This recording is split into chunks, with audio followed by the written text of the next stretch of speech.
Hello नमस्कार, welcome to inculcate learning. तो कुछ एक अटपटे क्वेश्चन पूछे जाते हैं या बहुत सारी चीजें हो जाती है जब केवीएस का इंटरव्यू होता है और सबका आने वाला है, पीजीटी टीजीटी की डेट्स आई हुई हैं। सो कुछ एक लास्ट मिनट टिप्स मेरी तरफ से आप लोगों के लिए स्पेसिफिकली, वो जो सीरीज मैंने शुरू नहीं की कुछ एक क्वेश्चंस की, वो भी मैं इसी में ही इंक्लूड कर लूंगी कि कैसे जो है आप सिचुएशन बेस्ड क्वेश्चन के आंसर दे सकते हैं। ठीक है, so this is presented by me Raveena. Videos informative लगे तो इनकलकेट लर्निंग को लाइक शेयर सब्सक्राइब कर दीजिएगा। और चलिए शुरू से शुरू करते हैं। सबसे पहले कंटेंट। तो जब कंटेंट की बात आती है ना, तो आपको सबसे पहले ध्यान रखना है कि आपका डेमो अच्छा होना चाहिए, इतना अच्छा जितना आपसे हो पाए। यानी आप अपना डेमो वेल प्रिपेयर्ड तरीके से करके जाएंगे। ऐसा ना हो कि आप अवॉइड कर दें या बोल दें कि अरे मैं तो इतने सालों से पढ़ा रही हूँ, पढ़ाई दूंगी, या मैं तो इतने सालों से पढ़ा रहा हूं, मैं तो बहुत बढ़िया पढ़ा दूंगा। ठीक है, कि डेमो की तो टेंशन लेने की जरूरत है ही नहीं। चाहे आप एक्सपीरियंस्ड हैं, चाहे आप न्यू कमर हैं, फ्रेशर हैं, डेमो आपको प्रिपेयर कर लेना चाहिए। बिकॉज कई बार क्या होता है ना, आपको आते हुए भी आप कुछ गड़बड़ बोल जाते हो और वहां पे अगर उन्होंने एक बार भी पूछ लिया ना कि आर यू श्योर यही है आंसर, तो वो आप ऑटोमेटिकली कंफ्यूजन में आ जाओगे। ठीक है, वो प्रेशर की वजह से। तो इसलिए डेमो बहुत अच्छे से प्रिपेयर करके जाना है, क्योंकि कई बार क्या होता है ना, जो एक्सपर्ट्स होते हैं या जो एक्सपीरियंस्ड होते हैं, उन्होंने जो बहुत सालों से पढ़ाया होता है, वो भी जाके कुछ ना कुछ ऐसे सिली मिस्टेक हो जाती है कि हम आता है हमें पर हम कुछ और बोल आते हैं, जस्ट बिकॉज हम या तो पहली बार इंटरव्यू दे रहे हैं या हमने वहां पे मतलब, क्योंकि बच्चों को पढ़ाना उस एनवायरमेंट में अलग चीज होती है, लेकिन वहां पे जाके वो जो बोर्ड बैठा है उसके सामने डेमो की तरह पढ़ाना अलग चीज होती है। इसलिए डेमो को अच्छे से प्रिपेयर करके जाइएगा। जितने ज्यादा मार्क्स आप यहाँ से फैच कर सकते हैं, निकाल सकते हैं, वो आप लोगों के लिए बढ़िया रहेगा। तो एक बहुत बढ़िया सा डेमो प्रिपेयर करना है। डेमो के लिए किसी भी वीडियो पे, किसी और टीचर पे रिलाई नहीं करना है। पहले आप अपने, क्योंकि कोई भी टीचर या मैं हूं यूट्यूब पे या और टीचर हैं, वो लोग नहीं पढ़ाएंगे आपकी जगह जाके, आपको पढ़ाना है। ये बात मैं बार बार बोल रही हूं, आपको पढ़ाना है तो आपको प्रिपेयर करना चाहिए। बिकॉज हर बार जाके आप जब बच्चों को पढ़ाएंगे तब थोड़ी ना पढ़ाएंगे हम लोगों के तरीके से। आपको अपना तरीका ढूंढना है कि आप कैसे पढ़ाते हैं या आप कैसे जो है इस तरीके से पढ़ा सकते हैं कि हर बच्चे को समझ आए। ओके, सो डेमो जितना अच्छा हो सकता है उतना अच्छा कर लीजिएगा। इंटरेस्टिंग बनाने की कोशिश कीजिएगा डेमो को, उसका कंटेंट बढ़िया हो। आप इस तरीके का टॉपिक चूज करें जिसको आप इंटरेस्टिंग बना सकें, क्योंकि बहुत सारे टॉपिक ऐसे होते हैं जो सीधा लेक्चर मेथड के थ्रू ही जा पाते हैं, या बहुत सारी चीजें ऐसी होती हैं जो आप स्टोरी टेलिंग के थ्रू या रोल प्लेइंग के थ्रू भी बता सकते हैं। तो जहां पे आपको लगे, जिस टॉपिक में आपका कोई भी सब्जेक्ट है, जिस टॉपिक में आपको लगे कि आप एक स्टोरी क्रिएट कर सकते हैं, स्पेसिफिकली पीजीटी वाले, बिकॉज पीआरटी लेवल पे तो हम बहुत बेसिक लेवल पे आके बच्चों को अच्छे से पढ़ा सकते हैं, लेकिन पीजीटी लेवल पे मेजरली लेक्चर मेथड चलता है। तो उस लेक्चर मेथड को बिल्कुल ब्लाइंडली फॉलो करने की बजाय आप फिर भी इंटरेस्टिंग करने की कोशिश कीजिएगा। लेक्चर मेथड की बजाय स्टोरी टेलिंग या रोल प्लेइंग पे जाने की कोशिश कीजिएगा। रोल प्लेइंग अगर मैं बोल रही हूं तो अगर आप ये इमेजिन करके चलिए कि आपके सामने पूरी क्लास बैठी है और उस क्लास में कुछ एक स्पेसिफिक बच्चों के नाम दिमाग में रखिए और उन्हीं बच्चों से फिर क्या करवा सकते हैं आप, रोल प्लेइंग की। अच्छा ठीक है, राम तुम ये करके दिखाओ, राम तुम शाम की जगह आ जाओ, शाम तुम राम की जगह बैठ जाओ। तो इस तरीके से जो भी चीजें हैं ना आपके स्पेसिफिकली टॉपिक में, आप कैसे रोल प्लेइंग करके उसको दर्शा सकते हैं। तो जितना बढ़िया इंटरेस्टिंग तरीके से आप दर्शा पाएंगे उतना बढ़िया आपकी डेमो के लिए होगा। और इंटरेस्टिंग का मतलब ये है कि अगर बिल्कुल रफ लैंग्वेज में एक, मतलब मान लो कोई रोड पे बंदा चल रहा है, उसको कुछ नहीं आता आपके टॉपिक के बारे में, जीरो नॉलेज है, अगर आप वो डेमो उसके सामने दे तो उसको भी वो टॉपिक समझ आ जाए। ऐसा करना है, यानी किसी को जिसको जीरो नॉलेज है ना आपके टॉपिक की, उसको भी समझ आ जाए। मान लो आपके बोर्ड मेंबर्स में से एक आपका सब्जेक्ट वाला बैठा है, लेकिन बाकी सारे अलग अलग है, साइकोलॉजिस्ट भी है या और भी टीचर है पर्सनैलिटी के लिए, जो भी। तो जो और लोग हैं ना, मान लो वो साइंस के टीचर या मान लो वो ह्यूमैनिटीज के टीचर है और आप साइंस पढ़ा रहे हैं, तो आपको वो साइंस इस तरीके से पढ़ानी है कि उनको अगर कुछ भी नहीं पता ना, तो वो भी आपको आपका टॉपिक उनको अच्छे से समझ आ जाए। ठीक है, सो इस तरीके से आपको अपना डेमो प्रिपेयर करना है, डेमो का कंटेंट बढ़िया रखना है। सो डेमो इज वेरी इंपॉर्टेंट। मैं ये शुरू से बोल रही हूँ, जब से आपका केवीएस का एग्जाम हुआ है, कि डेमो बहुत जरूरी है। जिनको भी लग रहा है कि इंटरव्यू आ सकता है, वो अपना डेमो प्रिपेयर करें, बाकी चीजें हो जाएंगी। ओके, सो डेमो बहुत बढ़िया करके जाइएगा। लास्ट मिनट टिप यही है कि उसको इस तरीके कुछ इंटरेस्टिंग कीजिए, स्टोरी टेलिंग में डालने की कोशिश कीजिए उसको। ओके, अब कुछ एक सीडीपी रिलेटेड क्वेश्चंस आप लोगों से पूछ ली जाते हैं, चाइल्ड डेवलपमेंट साइकोलॉजी या पेडागोजी से रिलेटेड। सो उसके अंदर जो है आपको किन चीजों का ध्यान रखना है वो चीजें। अब इसमें दो तरीके के क्वेश्चन हो सकते हैं, या तो डायरेक्ट आपसे कोई फैक्चुअल क्वेश्चन पूछ ले, जो कि चांसेस कम है। वो डायरेक्ट ये नहीं पूछेंगे स्किनर ने क्या बोला था, ठीक है, वो कॉन्सेप्चुअल लेवल पे आएंगे, क्योंकि डायरेक्ट चीजें आपकी चेक हो चुकी हैं ऑलरेडी आपके एग्जाम में। ओके, तो अब कॉन्सेप्चुअल लेवल पे वो जो पूछेंगे वो एग्जांपल्स पूछ सकते हैं आपसे, कोई उदाहरण देके पूछ सकते हैं, या बोल सकते हैं जैसे एक मैम ने मुझे बताया कि इस तरीके का क्वेश्चन अगर पूछा जाए तो क्या आंसर होना चाहिए। उन्होंने पूछा कि अगर ये जो बच्चे को हम रियल लाइफ एग्जांपल्स से समझाएं तो वो कौन सी थियरी में मेंशन है, या कौन सी थियरी या कौन से साइकोलॉजिस्ट इसको सपोर्ट करते। तो यूजुअली ऐसा कहीं लिखा नहीं हुआ है कि बिल्कुल रियल लाइफ एग्जांपल से समझाएंगे, तो ये इन्होंने ही बोला है। तो जितने भी कंस्ट्रक्टिविज्म से रिलेटेड साइकोलॉजिस्ट हैं जो नॉलेज को कंस्ट्रक्ट करने की बात करते हैं, क्योंकि ऑलरेडी जैसे पियाजे हैं तो पियाजे की ऑलरेडी कंस्ट्रक्टिविज्म की बात करते हैं। कॉग्निटिव डेवलपमेंट में वो बोलते हैं कि पहले से बच्चे के दिमाग में स्कीमा होता है, तो आप उस नॉलेज को रिलेट करने की कोशिश कीजिए, रियल लाइफ चीजों से रिलेटेड समझाइए, तो पियाजे हो जाएगा। ऐसे फैक्चुअल बिल्कुल हार्ड एंड फास्ट नहीं पूछा जाएगा, और अगर स्टिल पूछ लिया जाए और आपको उस टाइम पे रिकॉल नहीं हो रहा है, एक पोलाइट लाइन में सॉरी बोल के कि मुझे एग्जैक्ट नाम तो याद नहीं आ रहा है, लेकिन उसके आगे फिर आप अपना कॉन्सेप्चुअल पार्ट और अपना पॉइंट ऑफ व्यू रखिए। ओके, सो सीडीपी रिलेटेड क्वेश्चन में ये चीज ज्यादा जरूरी है कि अगर आपको फैक्चुअल पोर्शन नहीं आता, आपको रिकॉल नहीं हो रहा है, तो कैसे आप उस चीज को एक्सेप्ट करके कि मुझे एग्जैक्ट फैक्चुअल इंफॉर्मेशन तो नहीं है याद, लेकिन कॉन्सेप्चुअल पार्ट पे अगर हम बात करें तो सभी साइकोलॉजिस्ट या जो स्पेसिफिकली कंस्ट्रक्टिविज्म से रिलेटेड साइकोलॉजिस्ट हैं वो ऐसे बात करते हैं। तो इस तरीके से आप चीजों को मोल्ड कर सकते हैं, लेकिन ऐसे बिल्कुल घूमना नहीं है कि उन्होंने पूछा कुछ आप बता कुछ और रहे, वो नहीं करना है। ओके, हर एक कॉइन की दो साइड होती है, हर सिक्के के दो पहलू होते हैं। तो सिमिलरली जब भी आपसे कोई क्वेश्चन पूछा जाएगा उसके दो एस्पेक्ट होंगे। ओके, उसका मेजर एस्पेक्ट एक पॉजिटिव रहेगा, एक नेगेटिव साइड पे रहेगा। जैसे मान लो कुछ भी पूछ लिया कि बच्चे को समझ नहीं आ रहा है, वो बार बार आपसे क्वेश्चन पूछ रहा है, तो आप क्या करेंगे। एक ऑप्शन है कि आप उसको उस टाइम पे डांट दें, एक ऑप्शन है कि आप उसको उस टाइम पे पोलाइटली बताएं कि अच्छा ठीक है, तुम्हें अभी भी नहीं समझ आया, कोई बात नहीं, हम क्लास के बाद इसके बारे में बात करेंगे, ठीक है, ताकि क्लास में बाकी बच्चे बिल्कुल पीछे ना रह जाए सिर्फ एक को समझाने के लिए। ठीक है, तो दो एस्पेक्ट हो गए ना, एक तो आप उसको डांट के बोल रहे हैं कि तेरे को कुछ समझ ही नहीं आता, और एक आप उसको बोल रहे हैं कि इट्स ओके, कोई बात नहीं, वापस से ट्राई करेंगे, अलग एग्जांपल से समझने की, क्लास के बाद ट्राई करते हैं। ठीक है, तो वो तो कोई भी क्वेश्चन ना आपसे जब भी पूछा जाए इंटरव्यू में, आपको पॉजिटिव एस्पेक्ट की तरफ जाना है। आप अपनी मेंटालिटी ऐसी बना लीजिए कि आपका ऑप्शन आंसर जो है वो पॉजिटिव एस्पेक्ट की तरफ ही निकले, क्योंकि पॉजिटिव एस्पेक्ट नहीं होगा वहां पे चीजें गड़बड़ा जाएंगी। ठीक है, सो हर एक में एक ऑप्टिमिस्टिक आंसर, एक आशावादी आंसर, एक पॉजिटिव आंसर आपको दिखाना है। तो सीडीपी रिलेटेड क्वेश्चन जितने भी होंगे, क्योंकि बच्चे का डेवलपमेंट की बात हो रही है, फैक्चुअल चीजें आपने पढ़ रखी हैं ऑलरेडी, थियरीज पढ़ रखी हैं, वरना डेवलपमेंट की लर्निंग की थियरीज एक बार देख जाइएगा मोटे तौर पे। ठीक है, ताकि आप कोट कर पाए कि भाई कर्ट लेविन की थियरी में भी ऐसा मेंशन था, तो हम ऐसा भी कर सकते हैं इस तरीके से। ठीक है, देन है जी चाइल्ड सेंटर्ड एस्पेक्ट, कि आपका अप्रोच जो है वो चाइल्ड सेंटर्ड होना चाहिए, जो भी आंसर आप दे सीडीपी से रिलेटेड, और एक पॉजिटिव एस्पेक्ट होना चाहिए बीइंग अ टीचर किसी भी सिचुएशन में। ठीक है, तो कोई भी सिचुएशन भी अगर आपको दे दी जाए तो आप चाइल्ड सेंटर्ड अप्रोच पे रहेंगे। ऐसा नहीं होगा कि आप अपनी मनमर्जी चलाने लग जाएं और टीचर सेंटर्ड अप्रोच पे चले जाएं। आपको चाइल्ड सेंटर्ड अप्रोच पे रहना है, और एक पॉजिटिव एस्पेक्ट के साथ जो है उस क्वेश्चन को आंसर करना है। ओके, लैंग्वेज, ओके, ये आई थिंक एक एनिमेशन लगना रह गया। लैंग्वेज की अगर हम बात करें तो लैंग्वेज सिर्फ एक तरीका है कम्युनिकेट करने का, कोई ऐसा पहाड़ नहीं टूट जाएगा अगर आप इंग्लिश में बोलते बोलते दो लाइनें हिंदी में बता दोगे। ठीक है, तो जहां पे भी मतलब मेजर चीज है कि आप कम्युनिकेट अच्छे से कर पाए, आप जो बात बोल रहे हैं वो टीचर तक पहुंच जाए, सामने वाले तक। ओके, तो आपको कॉन्फिडेंटली बात करनी है, कम्युनिकेशन जो है उस पर ज्यादा फोकस कर रहे हैं रादर देन लैंग्वेज। अगर आप मान लो इंग्लिश में आंसर कर रहे हैं और आपको एकदम से कोई ऐसा शब्द या वो चीज नहीं मिली, आपकी लाइन नहीं बन रही इंग्लिश में अगली, तो आप उसको हिंदी में बोल दीजिए, इट्स ओके। या फिर जिस आपको लग रहा है कि मान लो आप ऐसे एरिया में हैं कि वहां की लैंग्वेज आपको आती है और उन टीचर्स को भी आती होगी, तो आप वो लैंग्वेज में भी बोल सकते हैं, इट्स ओके, कोई दिक्कत नहीं है। लैंग्वेज की मेन चीज है कॉन्सेप्ट क्लैरिटी, आपका पॉजिटिव एस्पेक्ट। लैंग्वेज का इससे कोई लेना देना नहीं है। ठीक है, एक तो लैंग्वेज की हाँ स्पेलिंग ठीक कीजिएगा। देन है जी ड्रेस। कई बार क्या होता है ना, हम इंप्रेस करने के चक्कर में बीइंग अ गर्ल साड़ी पहन ली, या फिर एक लड़का होने के उस पे आपने क्या पहन लिया, अच्छे से फॉर्मल विद टाई चीजें पहन ली, ठीक है।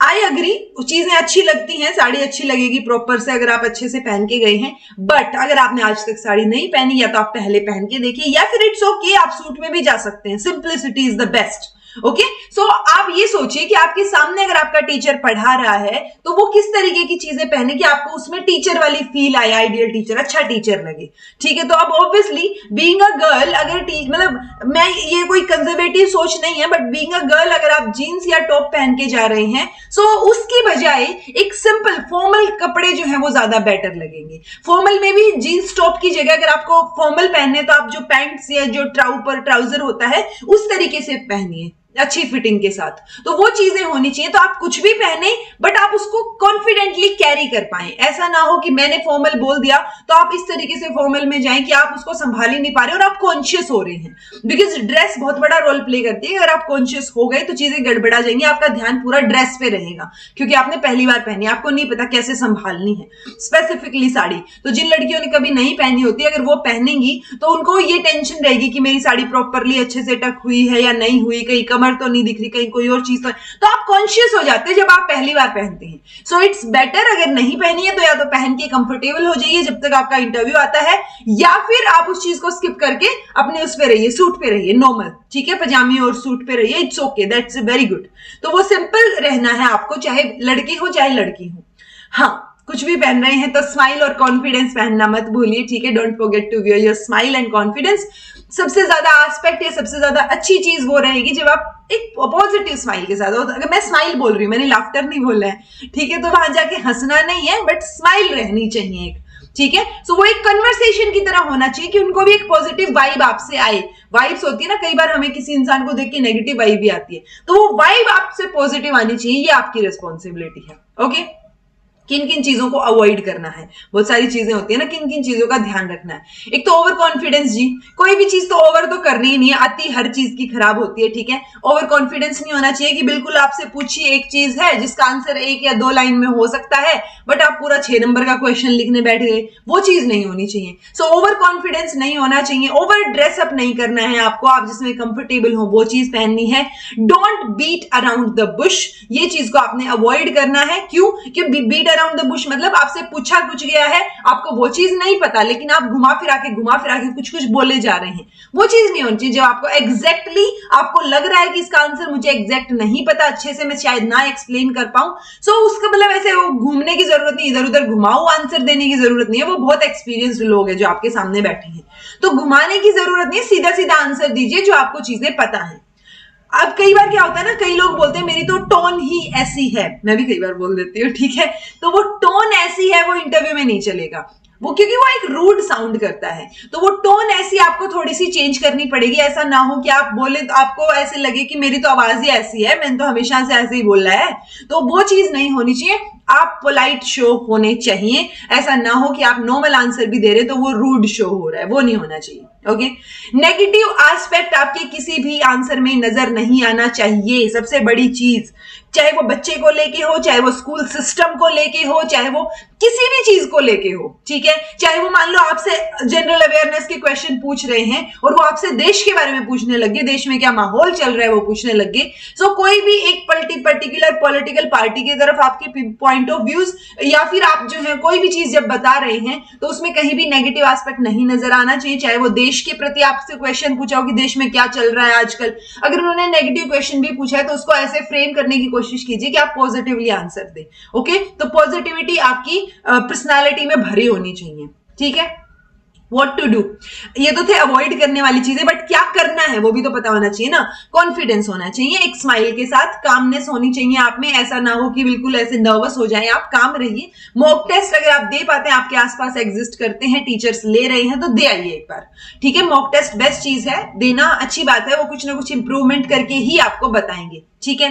कॉन्सेप्ट क्लैरिटी होनी चाहिए आपको, अपने सब्जेक्ट पे पकड़ होनी चाहिए। मैं हमेशा बोलती हूँ बीइंग मतलब एक अच्छा टीचर बनने के लिए आपके अंदर कॉन्फिडेंस कॉन्फिडेंस तभी आएगा जब आपके कॉन्सेप्ट्स क्लियर होंगे, जब आपको अच्छे से पता होगा कि भाई वो वाली किताब भी पढ़ रखी है, वहां पे ये चीजें मेंशन है, तो वो कॉन्सेप्ट की क्लैरिटी होनी चाहिए। ऑनेस्टी आपके आंसर्स में दिखनी चाहिए, कहीं पे भी बेईमानी, झूठ, वो चीजें नहीं दिखनी चाहिए कि आपने जो है हॉबीज में ही कुछ गलत भर रखा है। भाई किसी की हॉबी नहीं है तो नहीं है, तो वो चीज होनी चाहिए। ऐसा ना हो कि आपने बस जस्ट उस फॉर्म को भरने के सेक से भर दी चीजें, ऐसा नहीं होना चाहिए। तो ऑनेस्टली भरना है वो फॉर्म ही आपकी, वो एक तरीके से ऐसे लगा लीजिए कुंडली है उनके सामने, वो उसी में से क्वेश्चन पूछेंगे। तो जो भी फॉर्म आपसे फिल करवाया जा रहा है ना, पर्टिकुलरली आपके बारे में, आपकी जो भी एस्पेक्ट है उनके बारे में, तो वो आपने पॉजिटिवली भरने हैं, अच्छे भरने हैं, झूठ नहीं बोलना है कहीं पे भी, ठीक है? क्योंकि झूठ बोल के कोई भी चीज मिले वो वैसे भी सही नहीं रहती और काफी टाइम तक आप वैसे भी नहीं रख पाएंगे।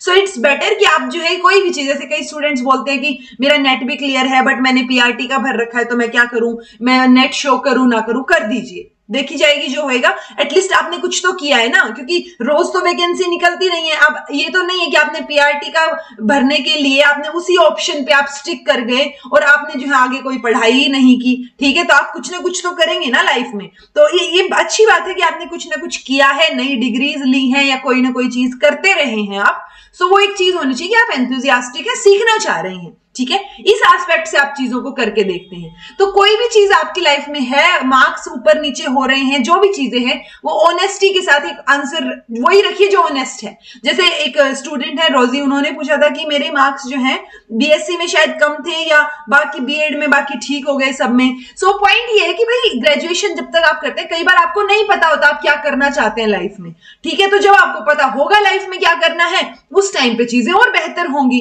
ठीक है? तो वो चीज क्लियर रखिए कि सर मैम उस टाइम पे जो है नहीं पता था, इसलिए ध्यान नहीं दिया पढ़ाई पे, लेकिन जब पता चली चीजें, जब रियलाइज किया कि क्या करना है और टीचर बनने की सोची कि भाई यही करना है, तब जाके मैंने चीजों पे और फोकस करना शुरू किया, सीखना शुरू किया।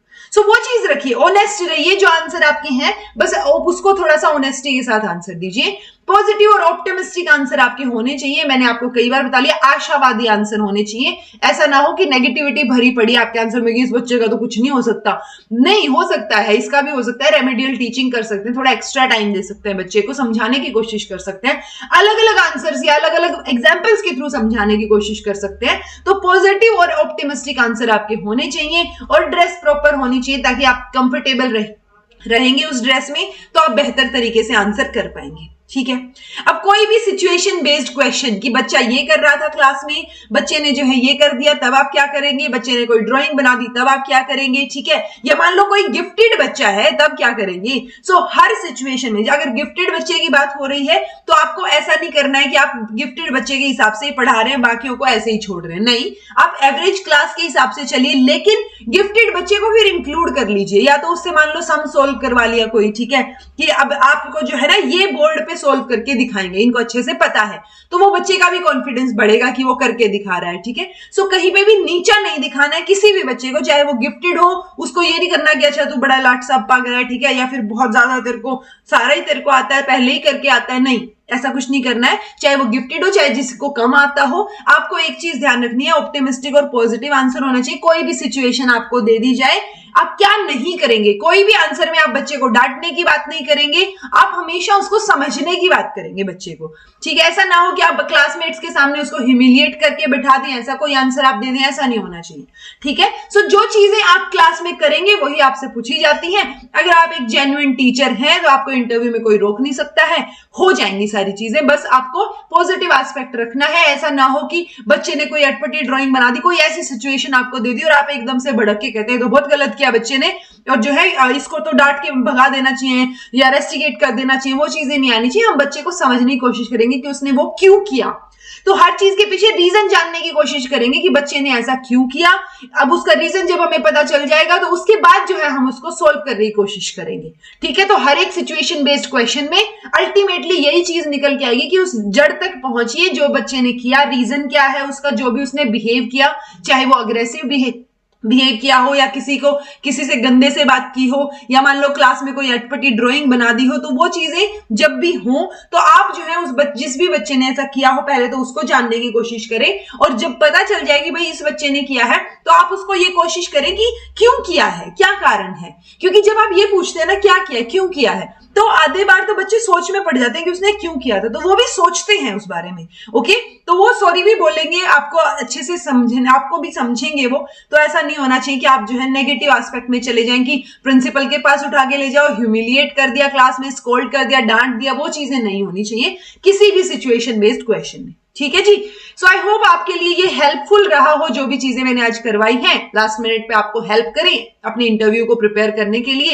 And all the best everybody. बस बिल्कुल ऐसे झंडे गाड़ाओ, ठीक है। तो जो आप है वो रहिए, ट्रू टू योर पर्सनालिटी, अपनी पर्सनालिटी से ट्रू रहिए, चीजें वही होनी चाहिए, वही दिखनी चाहिए जो है। ओके, ऐसा ना हो कि आप कुछ दिखावा करने की कोशिश कर रहे हैं, वो चीजें नहीं चलेंगी, आप ओवर स्मार्ट नहीं बन सकते उनके सामने। तो जितना आपको आता है, जो आप हैं रियल में, वही रहिए, बाकी सारी चीजें अपने आप हो जाएंगी। ठीक है। So thank you so much for watching, be happy, keep smiling, all the best, और बढ़िया से अपना इंटरव्यू प्रिपेयर कीजिए, वेल प्रिपेयर्ड जाएंगे तो कामनेस अपने आप आ जाएगी, नर्वसनेस नहीं होगी। ठीक है। So thank you so much for watching, be happy, keep smiling, be consistent in your efforts, and all the best.